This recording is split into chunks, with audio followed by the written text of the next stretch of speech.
everyone, it's Christian here from the Calcio Bros. I want to wish everyone a very happy new year and hoping that 2021 will be a better year for everyone and we can expect better things in everyone's personal life and as well more things in Calcio, of course. So we have the first round of the year opened up this weekend, January 3rd. Plenty of action, plenty of goals. There is lots to talk about here. So I feel let's get right into that as well, right? So it's on the one of the very few rare occasions. I know usually the league doesn't tend to start on the 3rd. It usually starts on the Epiphany, but again, because of the late start in the league, they have to cram all these games in together. So they had a shortened break than usual, ending on the 23rd. So they resumed here on January 3rd. And so we got with it, and on the rare occasion that we had all 10 games played in one day. So it's definitely quite a bit of a treat here to see all these games, all these matches, and it's incredible that we got to see it all. Once again, I'm going to list the scores, results, and talk about some key matches that we saw. A lot of these are honestly key matchups here, considering how it affects the table and how it affects some of these teams, right? Anyways, starting on January 3rd to open up 2021, it was Inter Crotone at 6:30 in the morning, where this one finished with an 8-goal thriller, 6-2 here. Martinez hat trick. We're gonna talk about that in a bit. So 9 a.m. we had 7 games, which is a lot of games that we're used to, considering we usually have just 3. We had Spezia who hosted Verona. Verona taking the win late on through an absolute worldie of a goal from Zaccagni. Spezia were also reduced to 10 men as well in the match. Parma lost to Torino at home 3-0. So this is also an important victory for the Granata, considering their terrible run of form as of late. Genoa tying Lazio here. This is a huge point here for Genoa, especially with the return of Ballardini, who has now 4 points in his last 2 games in charge of the club. Fiorentina hosting Bologna, finishing 0-0. Bologna would be happy because they got a clean sheet, considering it was very hard to come by for them. While Fiorentina, who upset Juventus, goes and draws here at Bologna, who look stale once again. Something we're going to touch on as well. Cagliari hosting Napoli, where Napoli took the victory here 4-1 and actually received their first penalty of the year. So that's a surprising fact there. We have Atalanta Sassuolo, which finished 5-1 for La Dea. And then the last 9 a.m. game was Roma Sampdoria, which finished 1-0 thanks to an Edin Dzeko goal. Whew, quite a mouthful. So 2 more games that ended off the day. 12 o'clock we had Benevento, Milan, where Milan once again got the victory and kept themselves, well, not once again, they got themselves a victory once again, but their first ever win against Benevento, which finished 2-0. They were also reduced to 10 men because of Sandro Tonali red card. And then Juve ended off the day victors over Udinese with a scoreline of 4-1. So like I said, there was plenty of goals here, considering we rarely get this. There was a total of, let me see here. So there was a total of 33 goals, and that's a great way to start off the year. Plenty of goals, plenty of entertainment here. So let's talk about the first game here. So Inter opening up the day, they knew they had to beat Crotone to go momentarily on top, and hopefully that, Milan had struggled, which unfortunately didn't come. But anyways, they would hope to take advantage of a poor Crotone side. But a Crotone side who were also basking in some type of form. They had 2 wins in their last 5, so they were trying to carry some of that momentum. But it's tough against an Inter who have now, with that victory, have now won 8 straight in the league. They're continuing their fine form and really putting the pressure onto Milan in these last few matches here. And so it finished 6-2 with a Martinez hat-trick. Crotone played really well in the first half, even taking the league thanks to a former Milan man in Zaniolato. So it was got off to a good start. They went into the break at level, but Conte was actually smart for a change, and Vidal was a complete mess, making errors. He caused the penalties, so he removed them, and it did help change the game a bit. Lukaku playing extremely well. Him and the Martinez link up have really formed a great partnership. Lukaku has now even scored his 50th goal, or not his 50th. I believe he scored in his 50th appearance now. I don't even know if it's his 50th game. I think it's his 50th game now in Serie A for Inter. So it's really great that he continues this run, and he's learning now how to even play with his back to goal, how to really hold off the ball and beat his defenders with just pure strength. Because you can tell Luperto really struggled with him throughout the match. And like I said, Martinez getting a hat trick, Hakimi scoring once again. So now he's starting to find his form. And like with Inter only going to be playing once a week, okay, with these couple of, because again, we have another game on January 6th. But again, with these matches for Inter only be once a week, Conte will definitely have more time to prepare his team and definitely try and get the best out of his players. We're going to go on to some of the other games here. Like I said, Verona stealing the victory late on against a Spezia side who's really started off the season surprisingly strong, but now they're really struggling. And because of some of the other results not going their way, they now find themselves in the bottom three. No wins in their last five, just 1 point. And so they really need to turn things around if they hope to have better luck in the season going forward, if they actually want to save themselves. I know they were holding off really well considering they were down a man for the match, but it just didn't happen. Zaccagni scoring just a few minutes later after the sending off with, like I said, an absolute worldly bicycle kick, already up for one of the goals of the year. So Verona took an important step in maintaining their pace, trying to finish up on the top half of the table after a disappointing loss last round to Inter. So they opened up the year better. Now, speaking of opening up the year better, Torino finally really getting a win here, and instead of conceding late on, they scored two late goals, one in the 88th minute and the 95th minute. So that was a huge change of pace considering the amount of points Torino have dropped throughout the year, and it's only been their second win of the season. And this is also huge considering now that with this win, they also jump out of the relegation zone, 1 point behind Parma. And if they sort of stay at the bottom, this is a huge head-to-head result come the end of the season as well. So Gianpaolo, if he can keep this run going, he can really push Torino up and perhaps get them to the mid-table where they should be rather than being a relegation threat inside, because I don't think anyone would have seen that coming. But going on to Parma's end, they have just been poor all season. They managed to get draws against Milan and Inter, especially at the San Siro. But then now they've lost three straight against Juve, Crotone, and now Torino. So and especially against Crotone and Torino, who are also relegation threatened at the moment. Those are the scontro diretto, the head-to-head that they should be winning, considering if they want to have a chance to fight. So unfortunately, that puts more pressure on Liverani. I know they said they're going to keep sticking with Liverani, and I know they have to play Atalanta this coming week, this coming midweek game. So that's going to be another tough test because again, if they don't beat Atalanta, you feel Atalanta is going to take this one away unless Parma somehow surprised. But I do feel Liverani's days are numbered, and they should have just kept De Versa. He definitely had got the best out of Parma.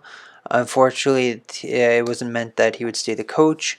So let's see if Liverani can change his game plan going forward. Genoa Lazio, like I said, finished in a 1-1 draw. This has still been Inzaghi's worst start as a Lazio manager. He only has 22 points out of 15 games. So no, not much that he has been going on for him, and with the also with the point, it does help Genoa a bit as they, they're not last. They're not, well, they're pushing away from the bottom anyways, but it does give him a crucial point in Ballardini's return. Like I said, he's now undefeated in his first two matches, 1-1 in a draw, and Destro also finding his scoring touch once again as he equalized for Genoa, and it's now his fifth goal in so many games as well. So that's a huge confidence booster. And now, if there's rumor of Piontek coming back, and considering Ballardini is the one that made him at Genoa, perhaps they can probably find themselves um, out of the relegation. Maybe help to bring that extra strike, the strike force up top, get them some goals, and get them the victories. There, especially that the Mercato just opened up, a lot of teams will be looking for reinforcements. So let's see how Genoa can continue with Ballardini and hope to bring him. While Lazio need to change and pick up momentum here, they have one win in their last 5 games. This is not how they also want to open up the new year as well. And their goal is to get the top 4 again, because they want to keep pushing on to the Champions League spot, but these results don't do them any good. They can't beat teams they should be beating, and it's costing them points in the table and perhaps even Champions League. It's only been 15 games, so there are still 23 games left to play. So there's still lots of time for Lazio to get themselves going and change their mentality, because they really need to step up here. Fiorentina tying Bologna. So like I said, after upsetting Juve, they go back and play their normal football, just stale, boring. It can't create too many chances, or when they do have too many chances, they just can't really capitalize. So it's something Prandelli needs to work on, is the consistency levels of his team, and he will hope to push past this result and hopefully get a better one next time around. Cagliari Napoli, like I said, Napoli taking this away. Cagliari were reduced to 10 men later on in the game, but Napoli were already up in front anyways, but it just helped to add a couple extra goals afterwards. And like I said, it was also their first penalty awarded to them this year, so that's really saying something after only 15 games played.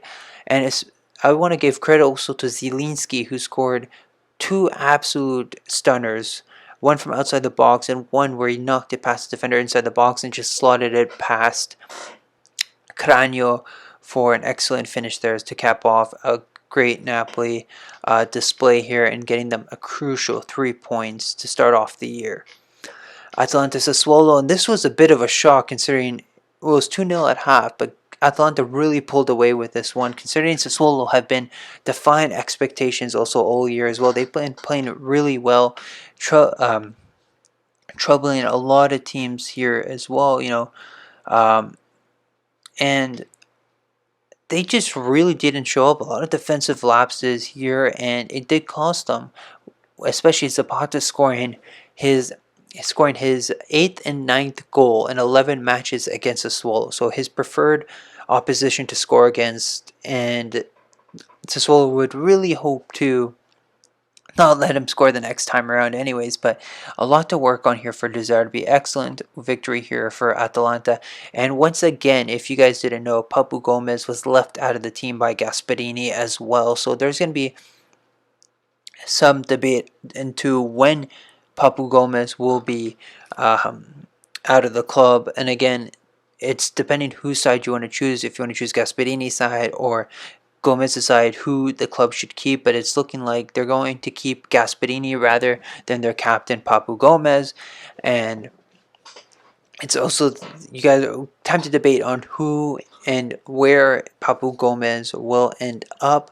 I believe that they're saying he may remain in Italy as well. That's his preferred choice, but anything can happen. Like I said, the Mercato just opened. Negotiations can always take forever. And I doubt he's going to stall anything considering he wants to play throughout the season. So there are lots of great candidates for him. Milan, Inter are some good examples there of,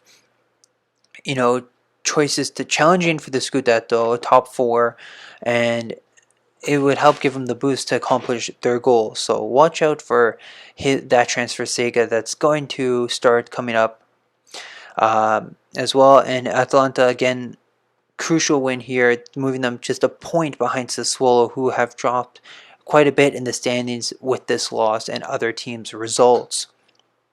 So the last 9 a.m. game was, like I said, was Roma Sampdoria, and Roma pulling away with this one and eked out a 1-0 victory here thanks to Edin Dzeko, who continues to rack up the goals in the Roma colors and can move his way up the charge. I believe right now he's third or second.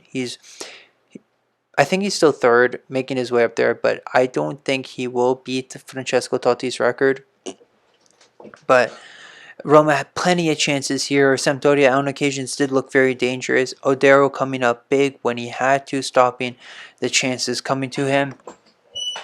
But they just couldn't couldn't keep out the late Dzeko strike. Or, yeah, late if you want to call it, I guess.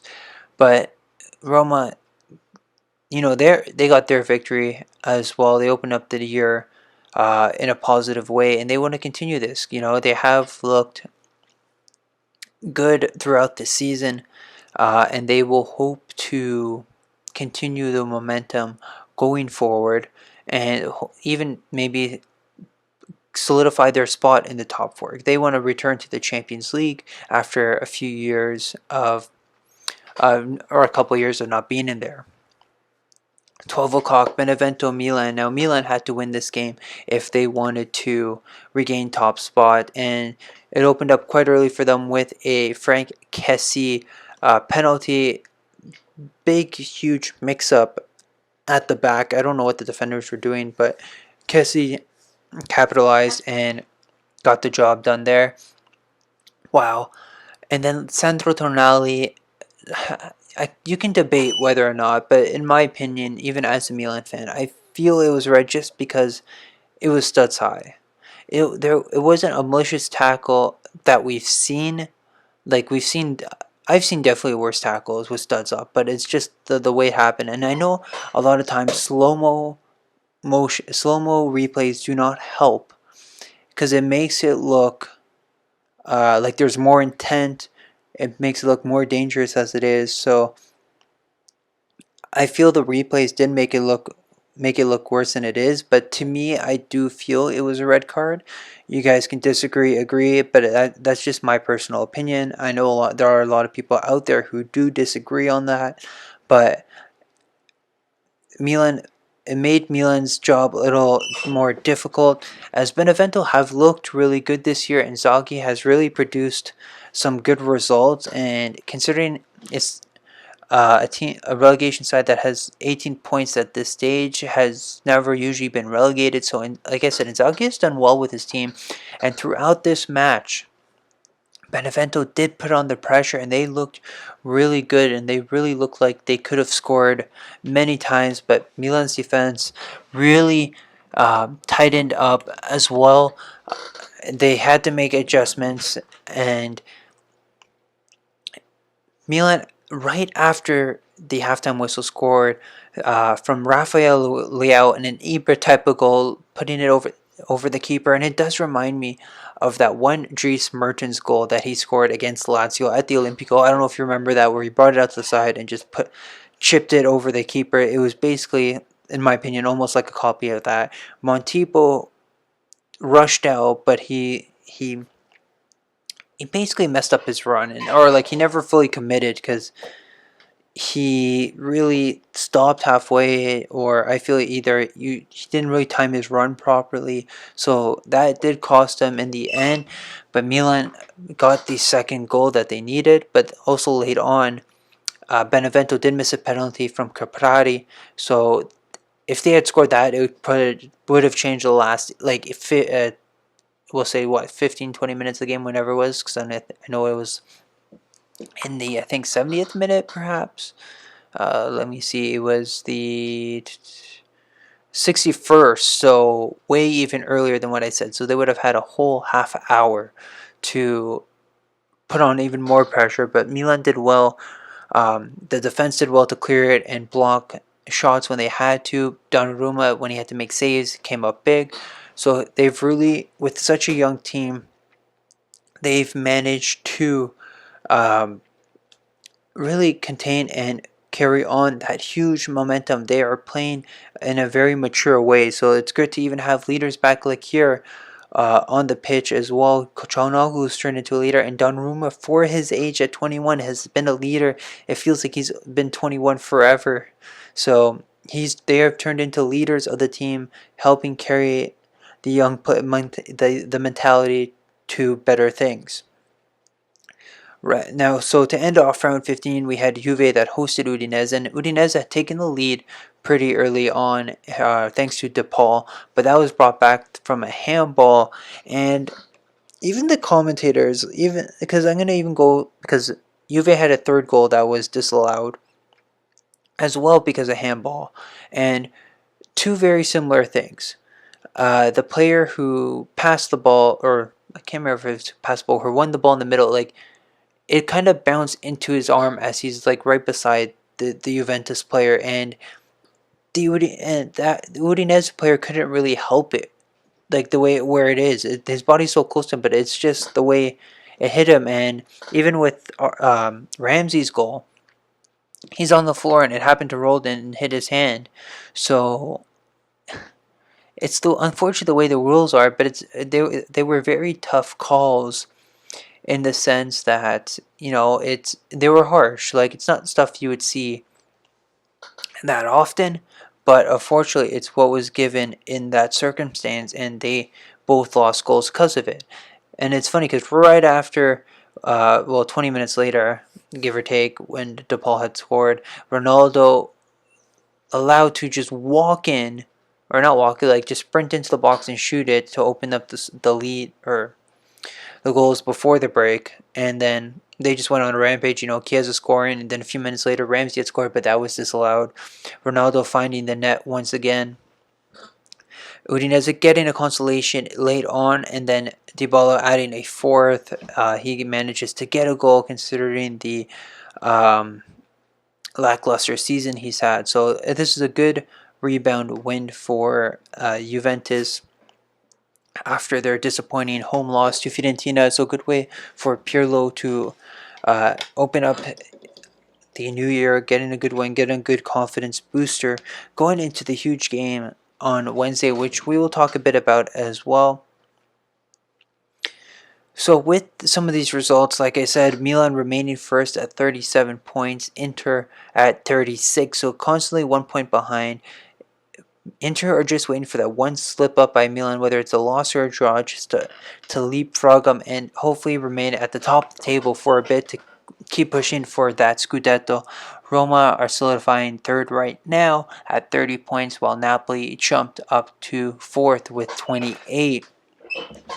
Now Juventus managed to regain their regain their point total at 27 thanks to the win. So they are fifth right now. Sassuolo has dropped because of the loss to 6, while Atalanta is just behind them, and Verona creeping up just 2 points behind Atalanta, 3 behind Sassuolo. And we do see Lazio disappointingly in ninth right now, who are 4 points behind Sassuolo for that 6th spot, but also they're only 6 points behind Napoli, so it's not much ground that they need to recover, but it's if they find the momentum and hope that other teams slip up. But considering there's all these other teams in front of them, they have to hope a lot of results go their way in order for them to really push up the standings. Inzaghi really needs to get himself going. Now, if we look at the bottom of the table, Crotone remain last with the loss. Genoa picked up a point there at 11, but now 3 teams are tied for 11 points. Torino, Spezia, and Genoa. Spezia, with their loss, had dropped down. Torino managed to push themselves out of last spot and out of the relegation, so that's a huge jump for them. They hope to continue that. And right now, honestly, the bottom 3 I predicted at the beginning of the season are right now in the bottom, but anything can still have lots of games still to play. Spezia would hope to regain some of the momentum they had at the beginning of the season, while Genoa look to carry their good form with Ballardini going forward. Parma, who I've again said looked disappointing are only a point out of the relegation spot, so they hope to pick up points. Even Cagliari are only 3 points out of the spot, so they have to start picking up something. They have no wins in their last 5 games, so that's disappointing for them as well. Fiorentina, who did pick up the win, are still kind of close to the relegation zone, remaining only 4 points out of there, tied with Udinese as well. So some of these teams would want to pick up points, but it's the momentum and the mentality that needs to change in a lot of these teams. Time to see what they can do going forward. Oh my God, that's a lot. That is quite a lot to say. Definitely lots to talk about. Some, like I said, lots of goals. What games were you guys most entertained about? Did you guys enjoy the opening round of 2021? I know I certainly did. Lots of goals, lots of entertainment, lots of exciting results, and it does put a great battle ahead in the Serie A calendar, because you know these teams are going to fight for a lot of things going forward, considering some teams are underperforming, some teams are playing above expectations, some teams want to solidify their positions where they are in the table. So there's lots of action still to come. What game did you guys enjoy the most in round 15? Where do you think some of these teams can end up? Do you think some of the teams at the top can continue their fine run of form? Or even the bottom teams, who do you think will continue to remain in the bottom three, or is it going to come up to one of those last match day scenarios?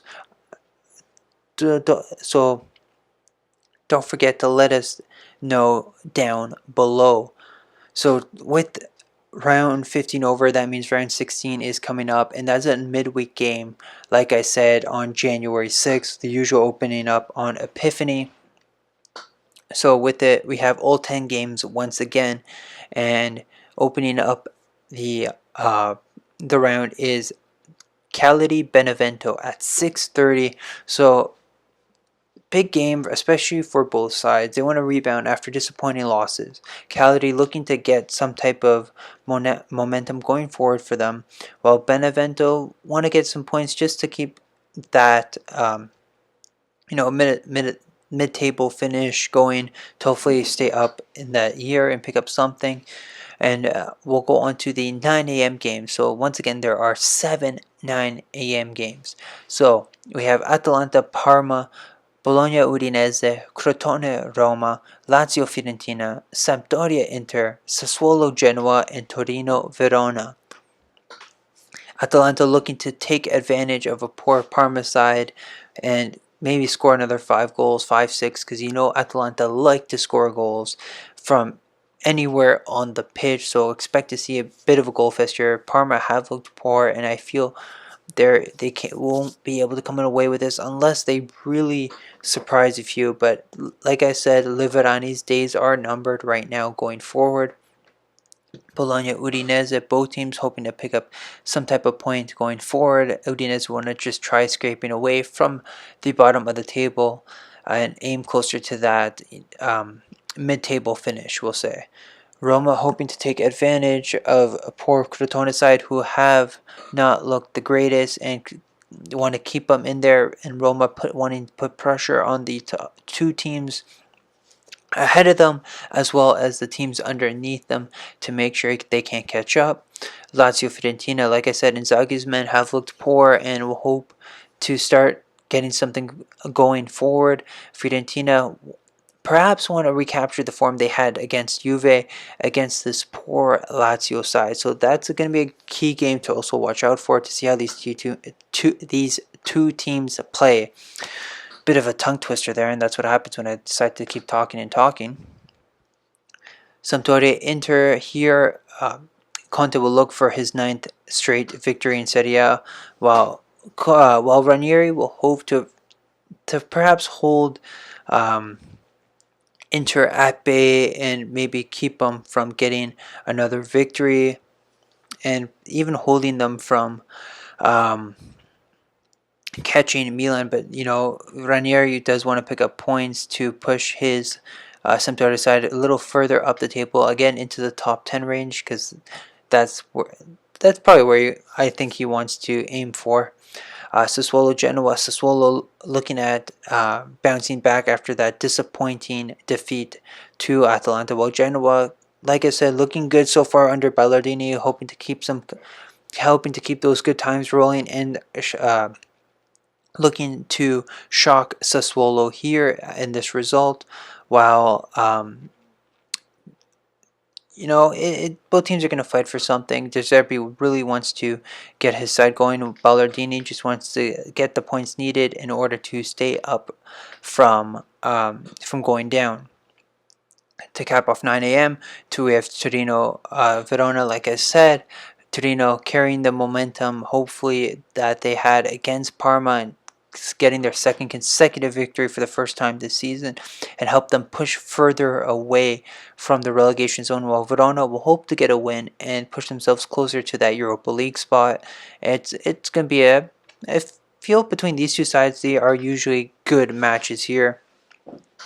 At 12 p.m., there is Napoli Spezia. Now, like I said, Spezia have not looked the greatest, but they hope to change their fortunes against Napoli, who's at times can look inconsistent and may not look the best, but it's starting to look like maybe Gattuso has the players and mentality and tactics going forward. But we'll see how he does now and what Italiano can adjust in his side. Important match because especially if Napoli win and Roma lose, they can go third and pass Roma. To cap off round 16 is the big one of the day in Milan Juventus.